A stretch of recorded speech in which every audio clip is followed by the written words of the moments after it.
right. Shalom, everyone. You're going to have a tough time seeing my face if you're on YouTube on this one, but that's all right. Come on in, everybody. Let's have some discussion real quick. We got about a half an hour. Let's try and get into this before I have to take my leave for our Natural Medicine 1 class. Thank you to everybody who's going to come on. By the way, we appreciate you. Thank you. Welcome one, welcome all. As everybody continues to come on in here, whether you're watching on YouTube or you want to watch this on TikTok later on, we appreciate you. I apologize, we're not going to have this on the podcast today. Right? We shall make sure that we try to catch this up for you at some point. Thank you to everyone for being on with us on this evening. Grateful and thankful to have an opportunity to be in front of you. For those of you who are new to this, we do this every Monday at 8 a.m. Eastern New York time, and we do a short version of the live on Mondays, Tuesdays, Thursdays, and Fridays. Tomorrow, by the way, we make sure that we try to go out in the community and be a blessing to somebody. So whatever you can do, whether it's for somebody in your family, somebody who needs some help with something, somebody who's been on the street for a while, whatever the case might be, we ask you to use a little bit of what you've been blessed with to be a blessing to somebody else. Shalom, Sister Sonia, how you doing? Before we get started, may the words of my mouth and the meditation of my heart be acceptable in Yahweh's sight. He is our strength and our Redeemer, and it is in His name, which is His authority, that we pray, praise, proclaim, project, and protect this message. Amen. Amen. We agree with it. Thank you to those who agree with the prayer. Once again, thank you to everybody who's on TikTok and YouTube. We will not have the podcast up and going for this evening. And we'll be on tomorrow in the Rising, so we're thankful and grateful to have the opportunity to do that.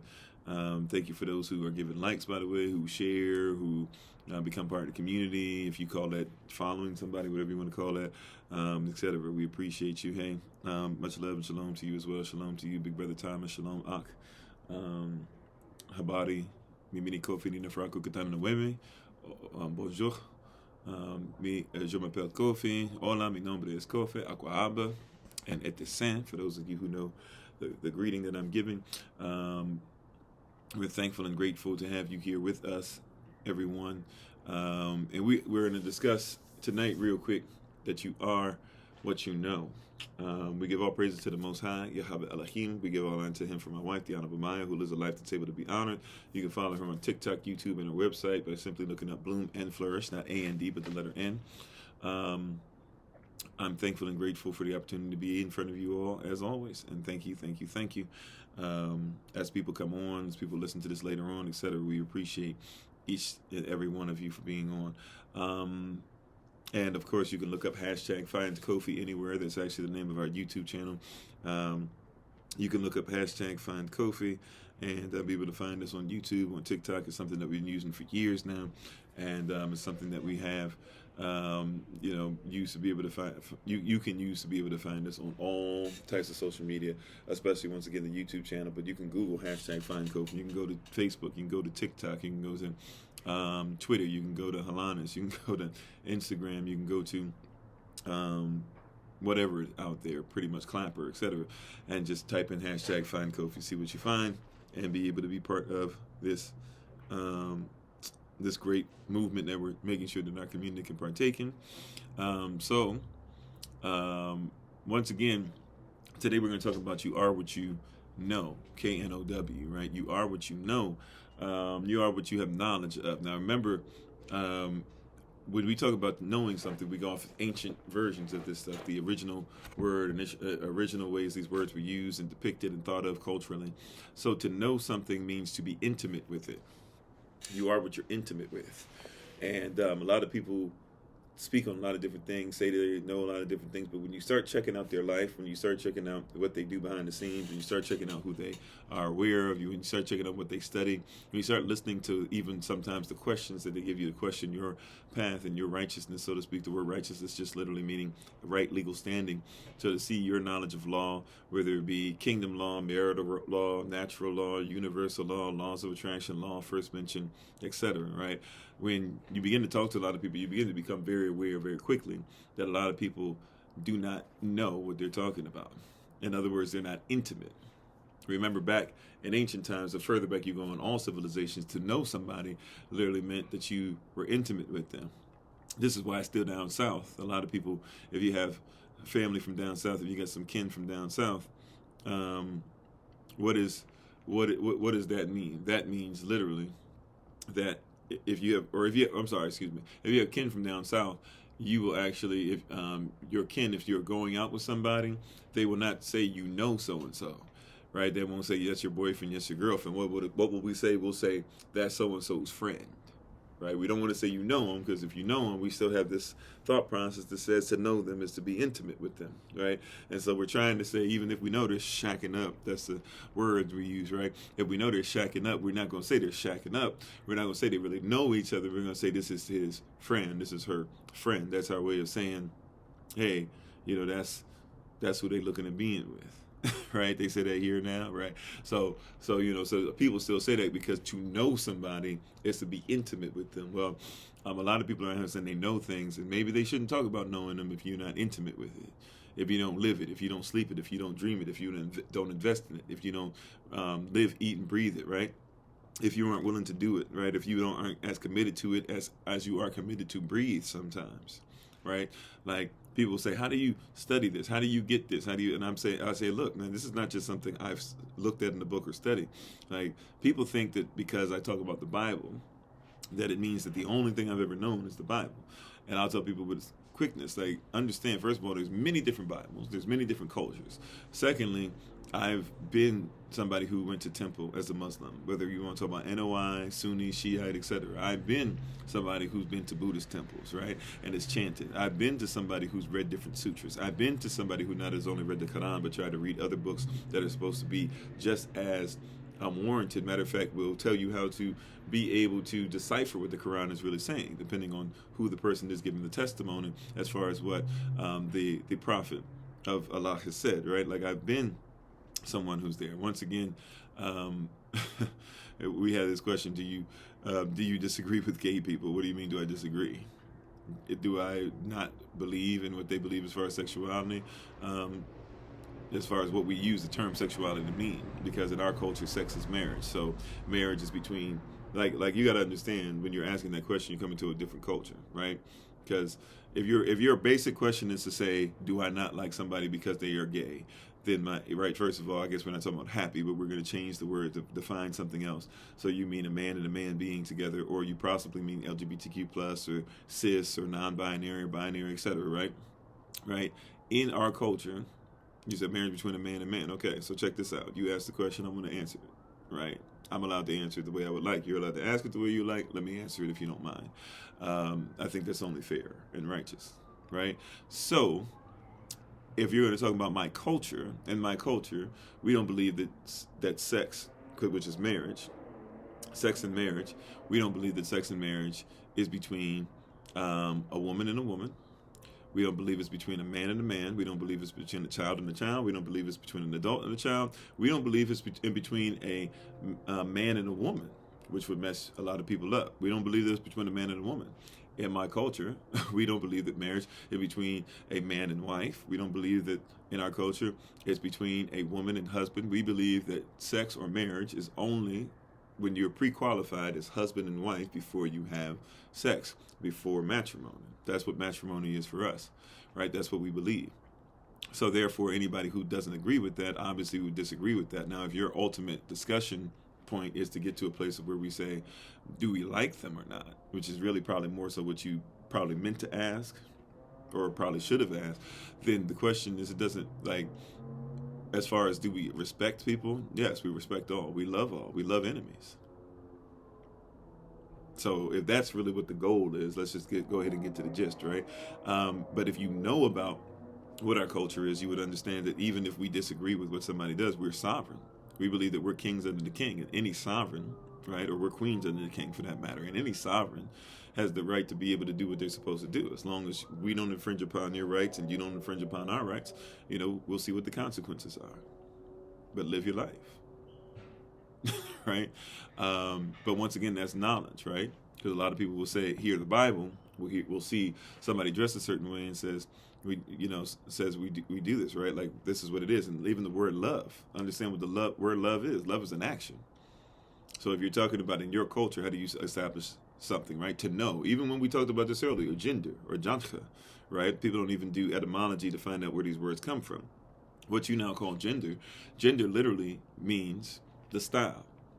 So you can have a gender of clothes, a style of clothes, right? But if you're talking about gender or sexuality, which is a new kind of thought process, well, then you're talking about the style of sexuality in each person's culture. So Greco-Roman people thought that it was okay for men to have wives that they had children with and then to mess with little boys. That's why you have a platonic relationship. Plato taught that it was crazy for a man and woman to actually be married together, but he said, what? That it's the best relationship is for a man around 40 to mess with a little boy around 12. So a lot of people think that they're in platonic relationships, but a platonic relationship is actually a relationship that speaks of pedophilia. So of course you wouldn't mess with a woman. She could be your friend because that woman, if she's not your wife, isn't there simply to just bear you children. That's their gender. That's their style. That's not our style. So there you go. Right? But once again, if you don't know these things, you're going to speak on some things without knowledge of it. Thank you very much for the love, you guys. Appreciate it. Thank you for the shares and the likes and all that stuff. We appreciate it. Right? So these are a lot of things that we're not necessarily aware of. These are things that we're not necessarily aware of. It's like when somebody says somebody's anal retentive. They tell you that means that somebody basically is like really hard-nosed, hard-pressed, they're hard to be around, stuff like that. But think of the word anal, right? Why would somebody be anal? Well, the reason is because you had, what's the philosopher's name? The guy who was studying and kept messing up and stuff and then eventually became a philosopher after he was trying to figure out if eels had sex organs or if they had testicles and all that stuff. What was that? Freud, right? Sigmund Freud. And Sigmund Freud, who was a pedophile, that's what he was, and he was a homosexual pedophile, right? Not saying every homosexual pedophile, I'm talking about Sigmund Freud. He was a homosexual pedophile, that's what he was, right? And Sigmund Freud taught that if your child wanted to was basically acting up, it was because that they were in love with their mother, right? He taught they were in love with their mother, and so since they were in love with their mother, they're trying to basically have sex with their mother, but they can't have sex with their mother because their sex organs don't work. They really don't know about sex, but they have this weird thing in them that wants to have sex. So since their mom won't give them sex, which is the ultimate form of attention, they act out. Therefore, a child is anal. So when you use the term anal and you keep thinking about somebody being childish and being hard to deal with, that's what they really mean, right? That's why, they're strict, because the anus is what? It's closed, it's strict, right? Right, and they teach the child wants to basically either have anal intercourse with their mother or wants to do something. I'm gonna leave it there because they'll probably try to block us if I keep using these same words, but that's what they teach. I'm not saying that everybody who doesn't look like us teaches this. I'm telling you this is what it is, right? So people go to school and they have to learn about Sigmund Freud. Right? You are what you know. People say you are what you eat, you are what you speak, all these different things. You are what you see, you are how you live. Well, you are what you know. Are you intimate with these things? See, when you learn certain things, you don't want to say things like that again. Hey, Mon Marley, how you doing? When you learn those things, you don't want to say stuff like that. You don't want to speak that stuff over your body. Thank you, user. Let's see, Shabbos said, thank you, Sharice. That's pretty. Appreciate the love. He said, truly boggles my mind how anyone could get remotely excited doing these random things. Yeah. You said I came in on a weird part. I'm sure it's deeper than what I heard. Well, I was just talking about where the term anal retentive came from. It came from Sigmund Freud, right? That's what he said. He said, what point in your life did you seek knowledge? I can say I've sought knowledge most of my life. There was a time where I got frustrated with any type of religiosity, or what we call religiosity, simply due to the fact that I was born and raised a Jehovah's Witness. And so when I realized that I was being told to shut up when I was asking certain questions, I became agnostic at like around 12 or 13 and didn't really come back into any kind of, I studied other religions, but didn't decide to actually come back to anything that I would say was a real journey outside of just learning information, but actually not trying to live it. I can't say I really did that until, around 2000, 2001, and then became to kind of, grasp things and look for intimacy with things or knowledge. It crossed your mind today about Freud? Shaba said, beloved, now that we have this knowledge, how do we as humanity evolve? Well, once again, I don't worry about evolution. Evolution is something that people keep looking for, and only one form of evolution can be proven, which is microevolution out of the 6 types of evolution there are. And technically, that's not even evolution. That just means that animals or humans or fish or whatever who have sex with each other, their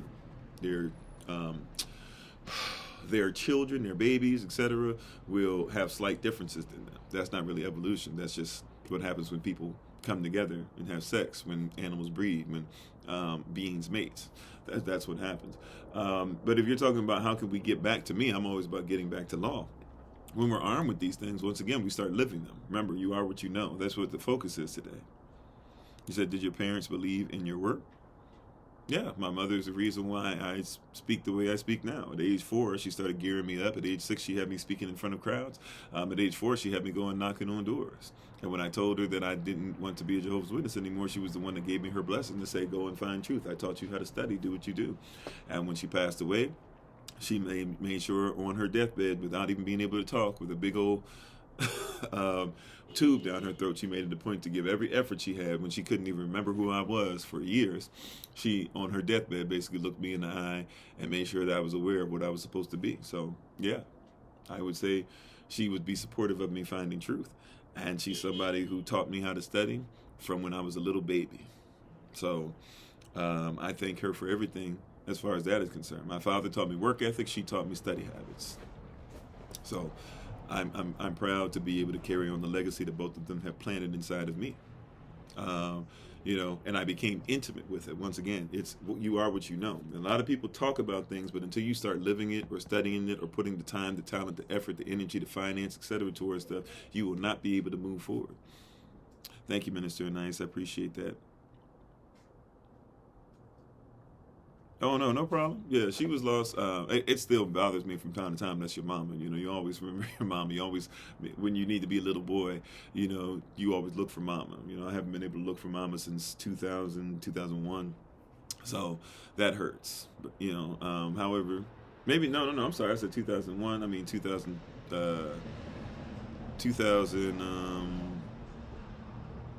2003, excuse me, 2003, wow, 2003, so, it hurts when you can't have mama to hold, but it is what it is, but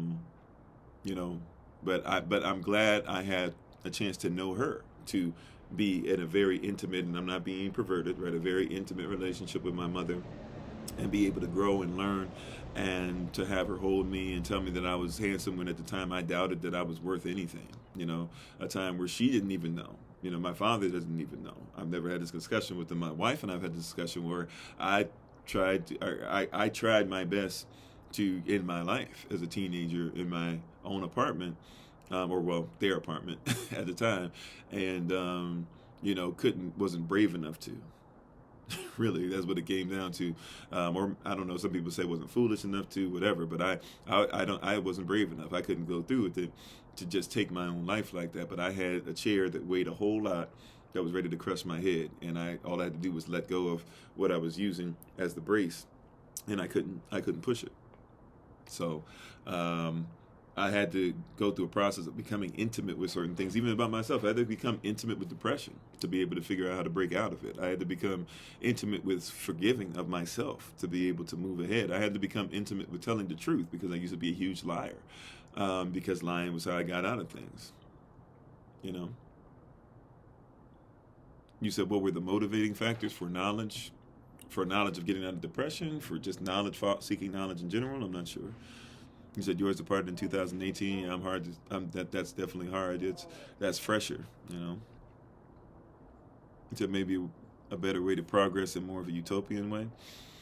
I mean, people are searching for utopia, and once again, I wish I believed, or I wish that even I had a canon, or I wish I had a mindset. I wish that the world presented itself in a way where you could actually say there would be a genuine utopia. The problem with utopia is that this system that's wicked, that's over everything, not just America or the United States or Western society or the white man's world. I'm talking about a system of evil would have to go away.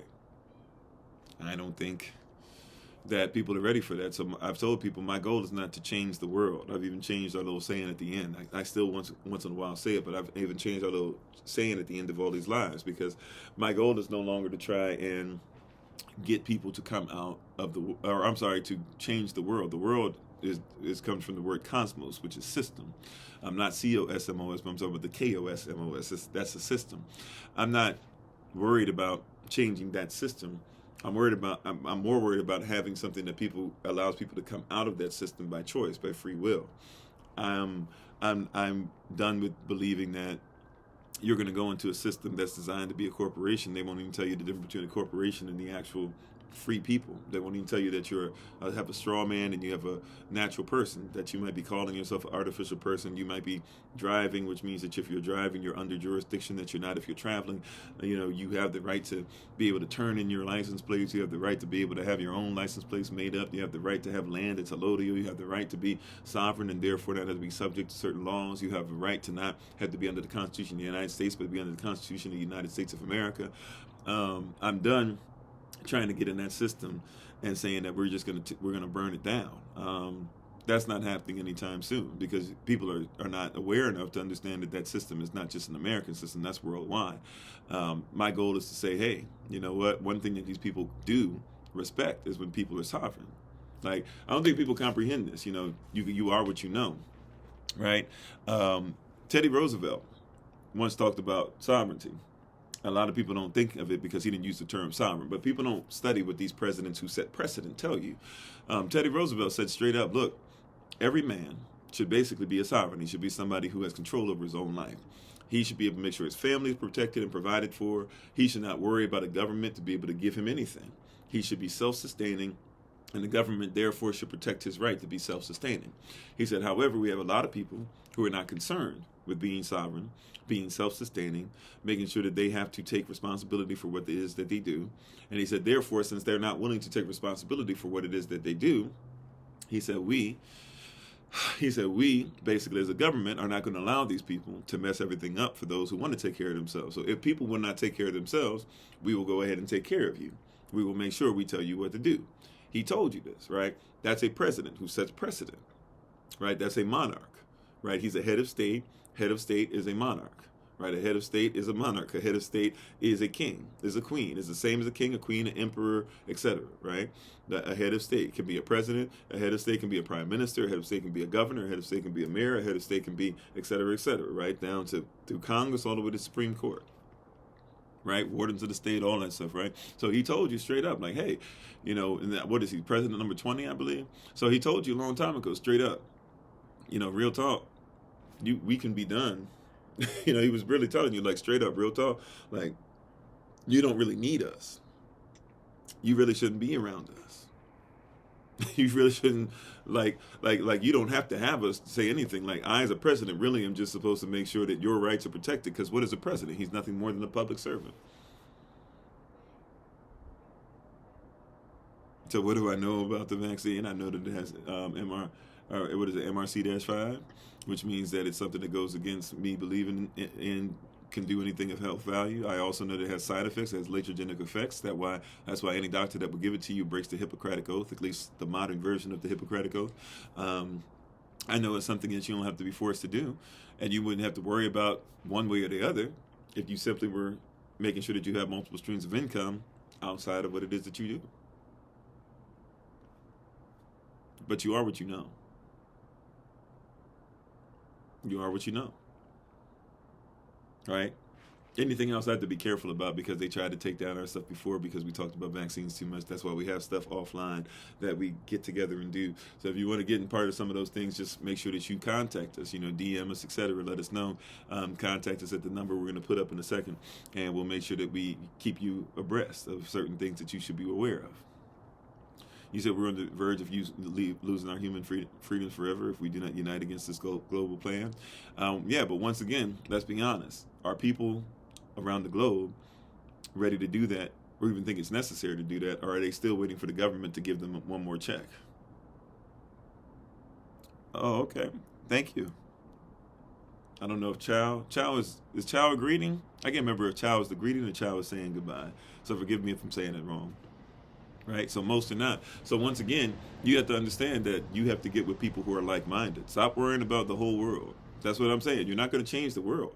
What you can change, though, is if we got, that's what we're doing with the land project, right? All we're looking for is 300 families, bare minimum.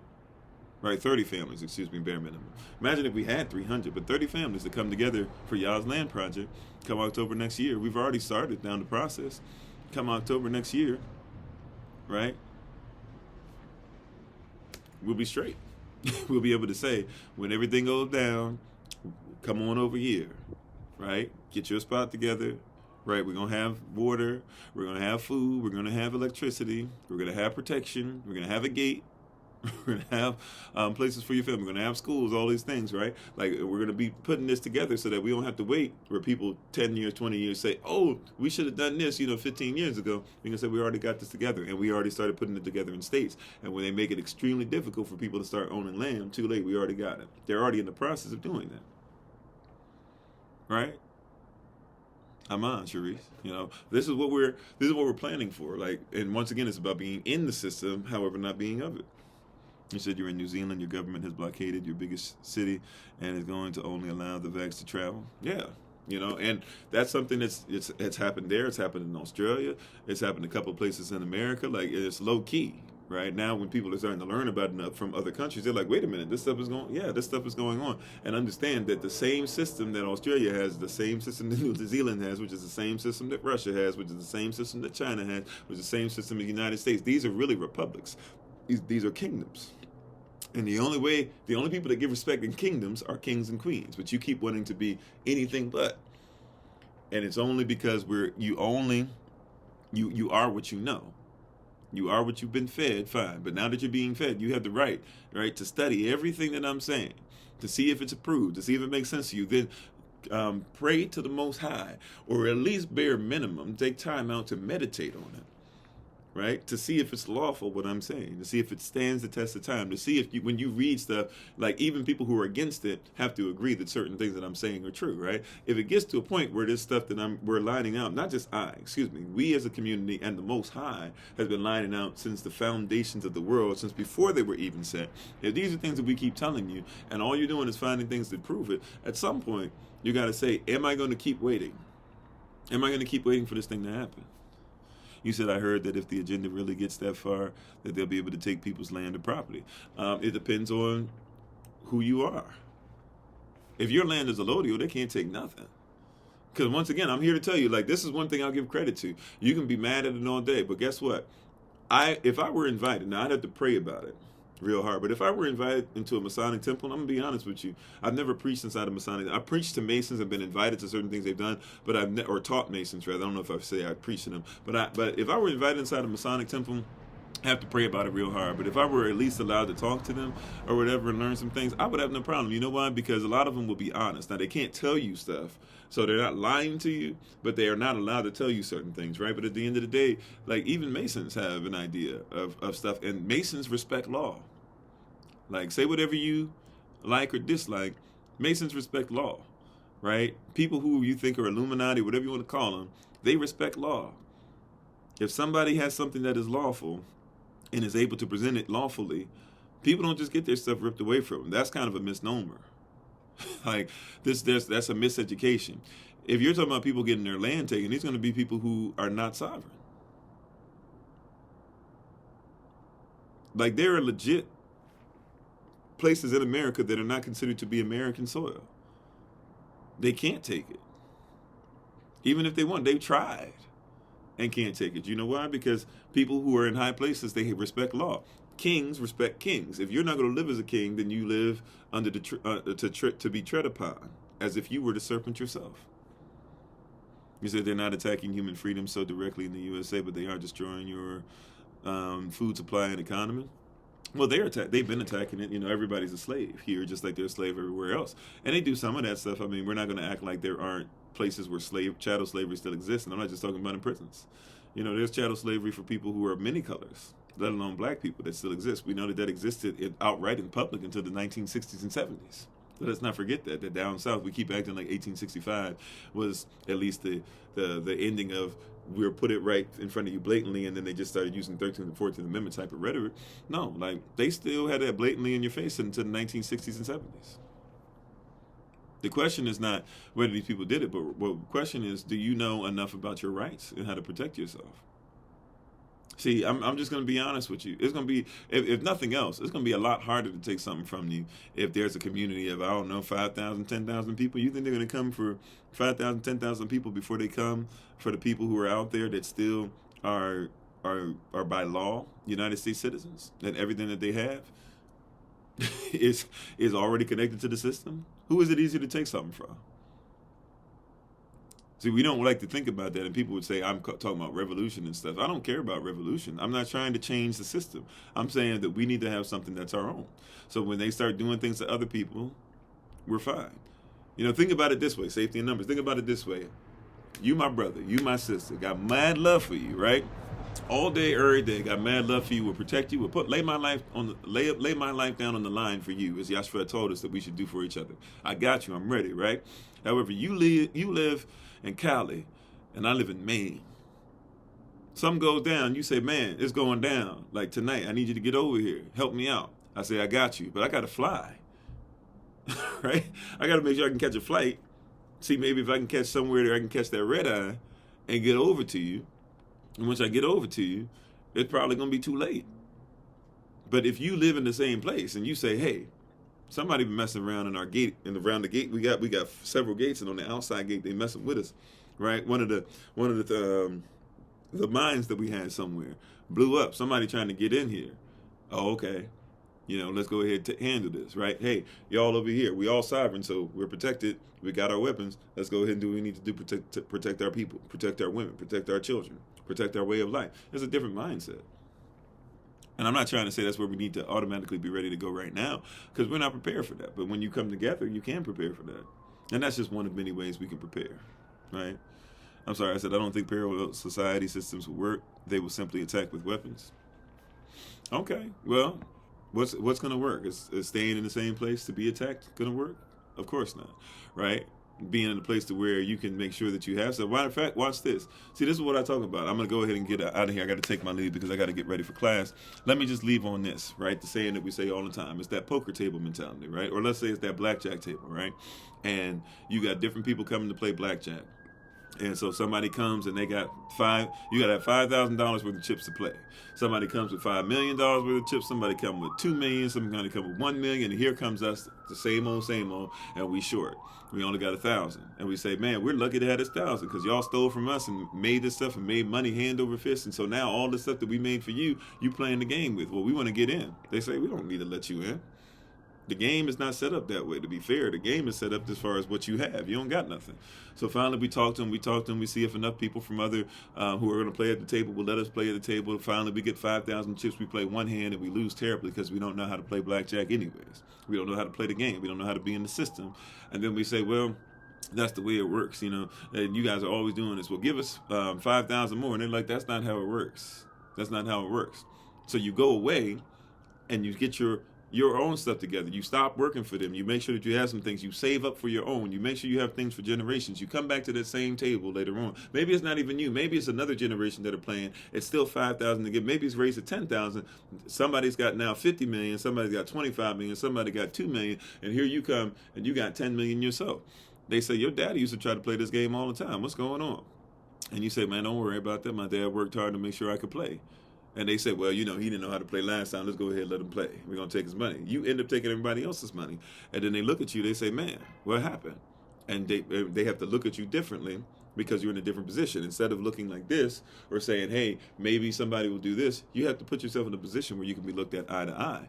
Can we put ourselves in a position where we can be looked at eye to eye? Right now, society doesn't have to look at your woman, your man, your children, your operation, your job, your business, etc. They don't have to look at it eye to eye. The question is not whether, right? Like even with when people ask me about forgive me, I don't even think about it that much. Reparations. When people ask me about reparations, right? I'll tell them straight up, yeah, we deserve reparations. However, if you haven't gotten it by now, and you don't understand that in 1865 that you had less than 0.5% of the wealth in America. And now, still today in 2021, you're about to go into 2022, still having less than 0.5% of the wealth in America, then stop thinking that America is going to help you out. You already had the Freedmen Bank, and they took that from you. You already were freedmen, and then you allowed them to go ahead and let you become 14th Amendment citizens, to where because you were born here, now you can't even be free, which you were promised, even though you're the descendants of freedmen. You've already gone through that, right? At some point, you got to say, I will not be of this system that keeps manipulating and taking from us. I will be part of something that is greater. And when Israel, and when we are sealed, it says now everybody else can become with us, because we are sealed by something and someone that is greater than any system that's ever come into existence. Question is, will you be part of it? At the end of the day, now people can like it, dislike it, whatever. I'm just telling you, at the end of the day, we've had people trying to do this since before Africans were brought over here. We've had natives try to do this since before African blacks were brought over here. We had native blacks that were trying to do that. We've had so many people for so long dressed the right way, talk the right way, cut their hair the right way, speak more articulately than anybody who was their oppressor, and at the end of the day still remain oppressed. At some point, you have to say, you know what, I'm going to have this equity, and my equity allows me to look you in your face and say, you will not do. Watch this. My equity, if I get enough of it together, allows me to do stuff that corporations do. Do you not know that there are armies out there for corporations? They don't talk about it that much, but do you not know that there are corporations out there that have armies because they can afford enough armed people to be able to take care of whatever they want? Do you know that there are corporations out there that make enough money that they just simply go to the mayor? Chinatown. I talk about this all the time. I got to take my leave, so I apologize. After this, I'm done. I promise. This is not going to be, I'm trying to close. I'm trying to close, right? But think about Chinatown, right? Chinatown's everywhere, but I always thought about the one in D.C. because when I had my eyes open to this when I was homeless on the street and I was seeing this every day, I was like, whoa. Right? I want you to understand, right? And technically the Army belongs to the United States, therefore it's a corporative army too, right? So that's a great point. So when I was in the Navy, I belonged to the corporation, right? I had to say that I will support and defend the Constitution of the United States. Not of the United States of America, but of what? The United States, which meant I was defending the corporation, right? However, check this out. Check this out, and then I'm not going to try to close no more. This is it, okay? Check this out. Chinatown. I saw this happen all the time. Didn't matter if it was Mayor Barry. Didn't matter if it was Mayor Gray. Didn't matter if it was Mayor Fenty. Some of you don't even know who I'm talking about. Didn't matter now if it's Mayor, forgive me, I don't know this is Mayor Muriel Bowser. Doesn't matter who it is. Right? And I used to go to ward meetings, council meetings, do this stuff, talk to people. I saw this stuff play out. Chinese people have Chinatown. Chinatown is smack dab in the middle of downtown. You cannot go to downtown D.C. and not go to Chinatown. It is impossible, right? China owns D.C. You keep thinking China is dealing with all this other stuff. China is D.C. D.C. is China. There's certain parts in Chinatown where, like, even where the Wizards play basketball, which is the same place as the Capitals play, do hockey and stuff, if you go to their stadium, you will see Chinese writing on it. If you see a Starbucks in that area, there's two or three of them in that area, two of them, right? Both of them have to have Chinese writing over them. If you go inside the mall over there where the movie theater is, all the restaurants and everything, including the I don't know if Bed Bath & Beyond is down there anymore. I haven't been there for a while. Everything has Chinese writing on it. You'll have American writing, but then you got Chinese writing. It's got to be both, right? And they don't vote. They got a Chinese church there, by the way, right? They even got there's a Jewish temple, or a synagogue, right? But they got to have there's Chinese writing. I think might be even on that. Show you how powerful that is, because that's wild, right? Like, I don't know if it's on the temple, but it's close to it. Right, so that's wild to show you how much power they have if you know about that game runs, right? And so they tell you straight up that they don't really vote. You know what they do? Whoever becomes the mayor, they go, they knock on their door, they say, let's sit down real quick. They say, Mayor Bowser, Marion Barry, right? Vincent Gray, Adrian Fenty, whoever you are, we're gonna have a conversation real quick. I know that you think that you are going to be doing some things and running some things and this and that or whatever, and that you might bring this type of person in and you might do backwards deals with this corporation, blah, blah. They were like, but this here belongs to us. And since we own this stuff, we're here to tell you that anything that you try to do that we deem to be outside of our culture or to be bad for our people, we're coming for you. And you will not have a great time at being mayor here. We promise you that. Right? And they leave it there. And you know what the mayor has to do? The mayor has to decide, will they be kicked out? Will they have to deal with that their whole term? Or will they just say, you know what, all right, I can do this here, there, here, but I'm going to leave Chinatown alone because that belongs to you. Right? Because there's a people who came there who said, yo, we don't even need to worry about China and all this stuff because China's not going to come and do something because you kick us out. But you have so much power in this and you have so much control over it that you have the right to be able to come to us. And the mayor, because we don't understand what people are, the mayor is a public servant. She must obey the king. So if the king comes to her, whether he's Chinese or not, and says, you will bow down and give obedience, right? Even Revelation, check out who you are. Revelation chapter 3, verse 9. It says that he's going to show those that said that we are not who we are, that we are who we say we are, that he's always loved us. And it says that he who has the key of David, who can open up doors and no one can shut, it says that people will bow down and sit at your feet to learn from you. And they will bow down to you as if you were the Most High himself. Because if you're a king under the king, to bow to you is to bow to him. Now, I'm not trying to say we should be looking for people to bow. I'm just telling you what your word says, that you have to be in a position where you're thinking about yourself as the master. And we keep thinking that these public servants master us. That's not the way it works. Anyways, I'm going to leave it there. It's not you are what you eat. It's you are what you know. Right? You are what you're intimate with. It's your chance to live it. Or not. That being said, appreciate you guys. Just drop the mic. That being said, we appreciate you. Please follow my wife, Bloom and Flourish, on TikTok, YouTube, and our website. Let me keep my promise. I did say, I'm sorry I didn't get to these questions tonight. I really must take my leave. I got to get ready for class. There's a couple things I want to make sure I have correct in my mind before we sit down and speak. What was I going to say? Oh, yeah. Let me make sure that you guys have the information real quick. Take a screenshot. I'm not going to be here that long, so you got a screenshot. You can take the screenshot right now. Look it up right now. This is how you can get in contact with us if you like to. You can text us at the number above. You can go to the website that's up there, #FindKofi. You can find us on all the social media platforms. That's the name of our YouTube channel, by the way. We just restarted. #FindKofi, #FindKofi. We do have Shabbat Shalom podcast that's coming up on Saturday. This will be our last one at 9:15 a.m. to 9:45. Then we're going to go right back to what we used to do, 10 a.m. to 11 a.m. Or 10 a.m. to 10:40. What was it? Well, 10 a.m. to something like that. Maybe it'll be an hour or so. 10 a.m. to 11 a.m. We're on every Monday, Tuesday, Thursday, and Friday at 8 o'clock p.m. Eastern. We're on every single day at 8 o'clock a.m. Eastern in New York time. We have our special early riser Bible study every Monday only at 6:45 a.m. Eastern New York time. You can join in at 6:30 a.m. if you want to say hello, what's up, and have some fellowship before then. And remember, we have our Women in Red coming up December 18th, 6 o'clock p.m. Eastern New York time. So make sure you set that time aside. Sisters, we ask that you wear red in solidarity. Brothers, of course, you're invited. Yeah, we'll leave it right there for now because I got to get ready. Thank you so much for being on. And our prayer is that you not only be hearers of this word, we want you to be doers as well. All right? So thank you for listening. We appreciate the King and Queen in each and every one of you. As always, this has been Pastor Kofi, a.k.a. the Shadow Band One, Pastor Servant to Christ, where we are always changing lives one mind at a time by being a voice of the voiceless and speaking the unspoken. Until I have the great privilege, opportunity, and responsibility of being in front of you all again, please remember, as always, that you are loved, you're necessary, you're majestic, you're fearfully, wonderfully made, and you, which is all of us working together, we will be the reason why people who are in this system no longer have to be of it. Shalom, family. Talk to you later.